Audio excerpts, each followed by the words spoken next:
நமக்கும் மற்ற உயிரினங்களுக்கும் இந்த பிரபஞ்சத்துக்கும் வேறுபாடு என்னன்னா, இது எல்லாமே தெய்வீக தன்மையில் இருப்பது என்பதை மனிதனை தவிர அந்த பிரபஞ்சமோ ஓரறிவு முதல் 5 அறிவு இருக்கிற உயிரினங்களோ தான் தெய்வீக தன்மையில் இருப்பதை உணர முடியாது.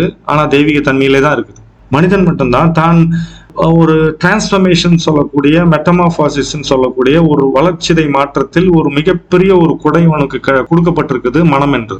மனதை வைத்துக் கொண்டுதான் மனமற்ற நிலையை சொல்ல வேண்டும். மனதை வைத்துக் கொண்டுதான் ஞானத்தை பெற வேண்டும். மனம் என்பது என்னை நோக்கி பயணப்படக்கூடிய ஒரு வழி. எப்படி நான் இங்க இருந்து ஒரு ஊருக்கு இப்ப திருச்சிக்கு போனோம் அப்படின்னா, சென்னையில இருந்து திருச்சிக்கு போனோம்னா நான் பஸ்லயோ ட்ரெயின்லயோ பிளைட்லயோ போவதற்கான ஒரு மார்க்கம் இருக்குது. இந்த பிளைட்டோ பஸ்ஸோ காரோ எதுவோ அது எனக்கு அந்த இடத்தை அடைவதற்கான ஒரு மார்க்கமாக இருந்த வழியா இருந்தது. அது எனக்கு முக்கியம் கிடையாது. அந்த மாதிரி மனம் தன்னுடைய மூலமான அகத்தை அடைந்து விட்ட பிறகு மனம் தேவையற்றது.